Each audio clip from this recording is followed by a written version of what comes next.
Hello guys, this is your girl Diva Fashionista, and I am bringing you my thoughts and my reaction on the Beyoncé Netflix documentary called Homecoming. Guys, I was in here getting my whole entire life.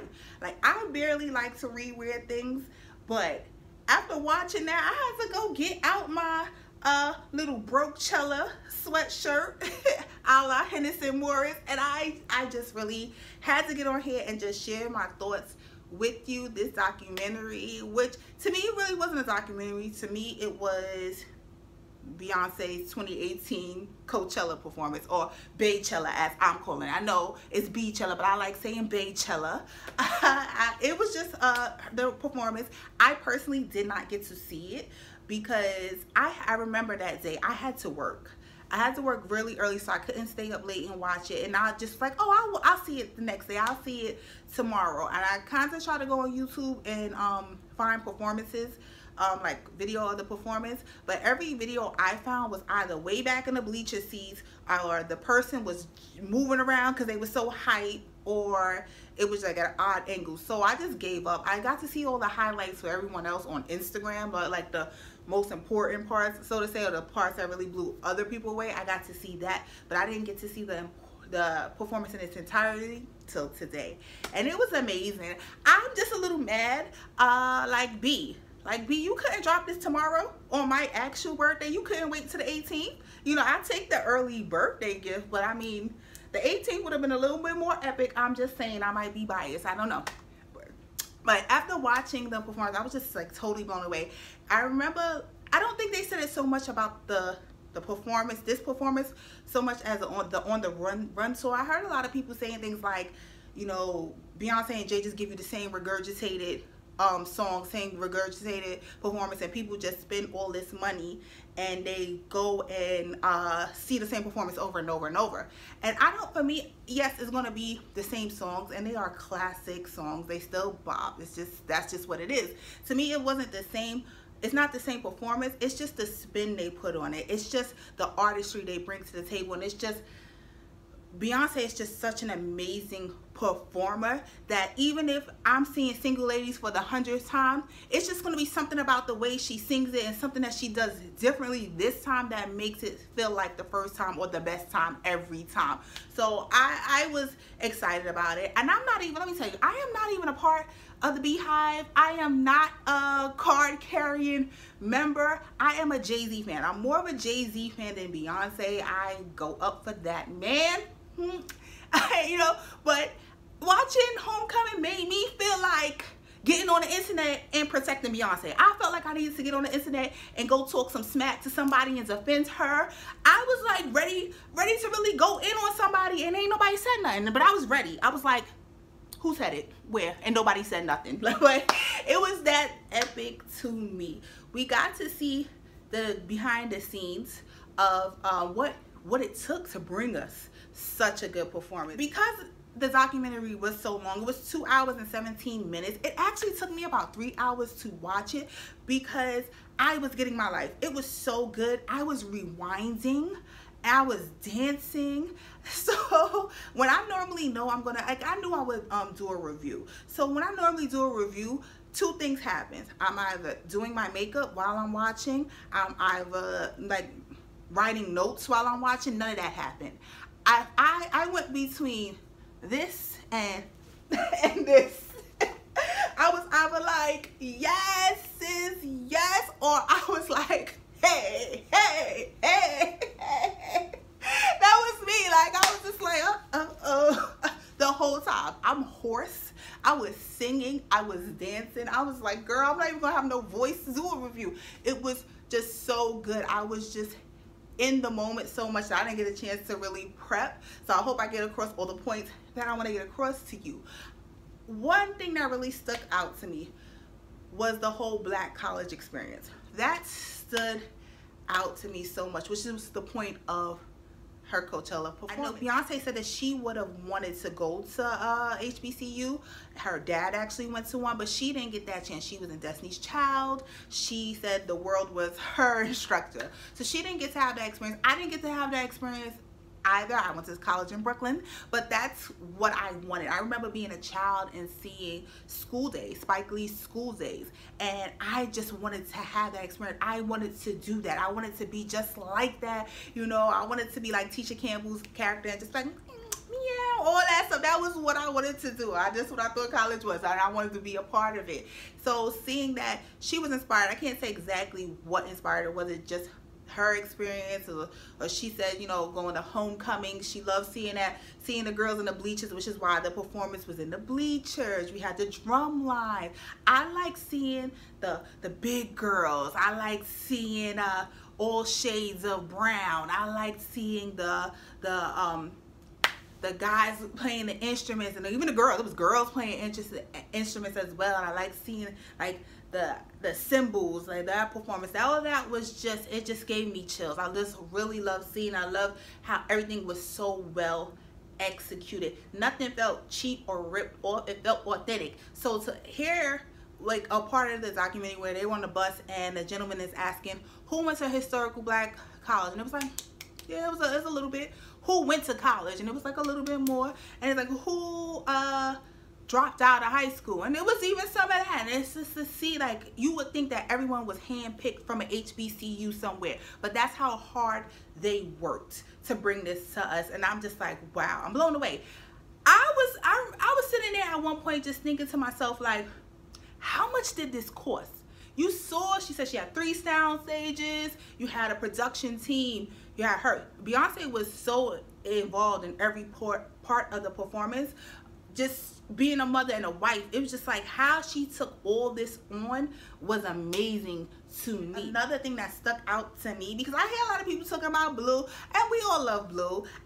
Girl, I forgot about them too.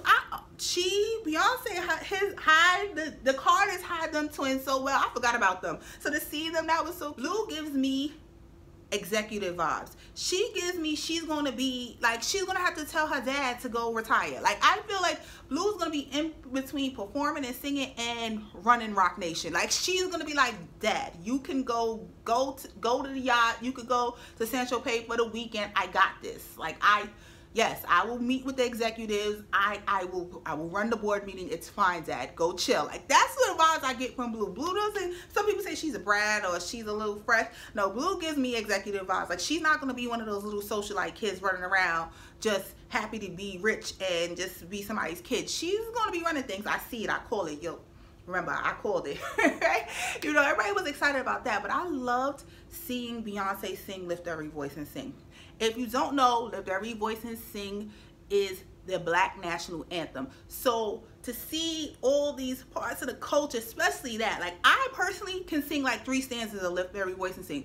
So if you can't, I'm gonna need you to at least learn the first verse, because I know by that Blue got it, because at one point Blue was singing it as well, and that really stuck out to me. And I'm just like, yes, Beyonce, you better do it for the culture. Do it for the culture, sis. I really liked that. I get a vibe from the Carters that they are very aware of their celebrity, and they are very aware of the responsibility they have for those who are watching and listening. They have a lot of eyes and ears, and a lot of celebrities say things like, I'm not a role model. I didn't come into this business to be a role model. And whether you sign up for it or not, what then happens is you become a role model. People are watching you. People are inspired by, they want to be like you. So if you take this responsibility lightly, what a lot of times happens is just the celebrity fizzles out. You know, you should leave the culture. You should leave people better than you found them. So taking your platform and being socially conscious and teaching about the upside of it, now to try to make amends and try to build and try to just uplift and just show the positive side. Yes, I have this negative past. Yes, I have this negative aspect, but we are more than just, you know, thugs. We are more than just, you know, a good time. You know, we're going to show you a good time. At the same time, we're going to educate you. Yes, there's higher education. There's a beauty in it. There's artistry in it. This is all these things that they're trying to show people, other people of culture, and try to inspire people. And I'm just so in awe. I'm like, where can I sign? Can I sign up? What can I do? Like, what can I do to help the culture? Like, I am just so amazing. One thing I was kind of disappointed. I had to wait a whole hour and 36 minutes to see Jay-Z. I was kind of like, after like maybe 45 minutes, I was like, where's Jay-Z? Like, she was even performing songs that had Jay-Z on it and just didn't do that part. So, and then when you got to the song, it was Deja Vu, which is not my favorite one of their duets at all. But I take it, I even found myself like rewinding that and playing it again because I love me some Jigga. So I rewinded that. I like that. I liked the Destiny part. I like that when she did the Super Bowl, she brought out Destiny's Child. I like that now Coachella, she brought out Destiny's Child as well. That was like a monumental to me. And people always going against Michelle. I don't know why people hate Michelle so much. She didn't look out of sync to me. I know I saw that on Instagram. People saying she was out of sync. Oh, poor Michelle. Don't be Michelle. But they did good, and the harmony was good. Their harmony, they was singing like they never left each other. Like, they do this every day, all day, year round, and it's just second nature to them. They sound good. They look good. Their bodies would snap. Beyonce, now you could tell Beyonce had gained some weight. It's a part of the documentary where she's showing behind the scenes footage, and she's chunky. And I was like, oh, look, she's 200. She said she went up to 218 pounds. That's a lot. And Beyonce was chunky. So how to get down to be so snatched? I was inspired. I gotta get in the gym, honey, because Beyonce looks so good up there. Or another thing that I really like that they did well was I liked the way that the performances, because it was 2 nights. I like the way that the performances were edited so well that they switched between, in the same song, switched seamlessly between the night when she was wearing yellow and the night that she was wearing pink. It switched. Like, the outfits, the artists, oh my gosh. Do they give out Grammys for that? Because somebody need to get a Grammy or something, the Oscar or something for the wardrobe. The wardrobe was so well done. It was so beautiful. I don't know how they were dancing so hard. And all the beads and sequins and all of that, and at certain points they had like vinyl on and they were just dancing so hard. Everyone did such a good job. I'm like, how much did that cost? Like, I was wondering, like, how much did this cost? How much did anybody quit? This is what I want to know. You were doing 8 months of rehearsal, 4 months of dance and 4 months of music. I'm like, did anybody quit? Did anybody just like, nah, Beyonce crazy, I can't do this? Because you know she's got to be a hard boss to work for. She seems like a perfectionist. She was spending long days, but she had to tell herself to go home to her family, to her babies and her man. Like, she really had to tell herself, like, no, I have to go. So she's pushing herself to the limit to where she's like, I will never do that again. I just think, like, did anybody just like, I didn't sign up for this? I just want to know, were they home kicking themselves? And then, how much did it pay? Like, these are questions that I was asking myself, like, how much did she pay these people to do this? Because this production looked like it was expensive. And then, like, how much do you get? Like, do you work for experience? Probably not 8 months, but I'm just like, wow. I don't, how much did she make doing the Coachella? All of those are questions that I probably would never have answers to, but I was just blown away by it. Another thing that was good, the documentary part, was just the behind the scenes. I liked hearing Maya Angelou's voice. I liked seeing the different quotes from different, places where you could tell the Carters or Beyonce was inspired. So all the quotes on the screen, I found myself reading them. I found myself really just being amazed by that.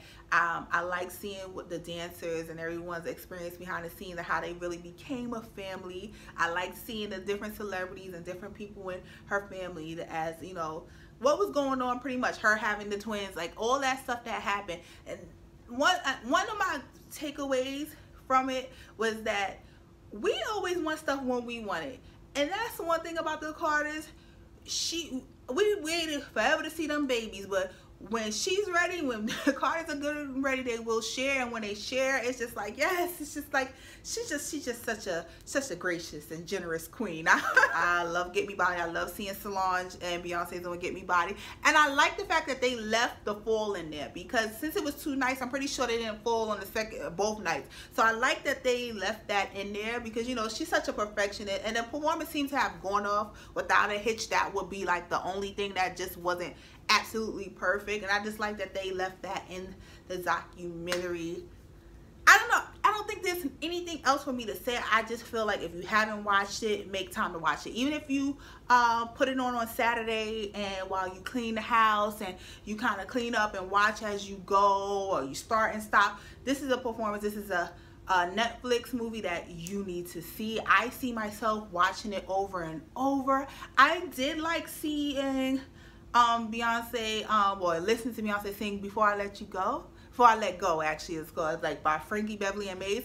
I did like that. That's one of those classic songs. Usually when there's a classic, you don't want nobody to touch it, because that is a classic. You could throw that on at any barbecue right now, and everybody's gonna be doing the electric slide or something. You could throw that on at any wedding. It works. Well, a black family affair, and it's gonna work. So seeing Beyonce do like a remake was kind of shocking but refreshing. I'm not mad at her. I'm not mad at it. So that is gonna be all for this review. Please let me know what you thought about the Homecoming movie. Have you seen it? Did you watch the original? Did you see Baychella when it originally aired? This is your first time seeing it, or do you plan on watching it? Right, guys, I'm hoarse. I'm gonna go sit down somewhere, probably watch it again. I'll catch you in the next one. Later, guys.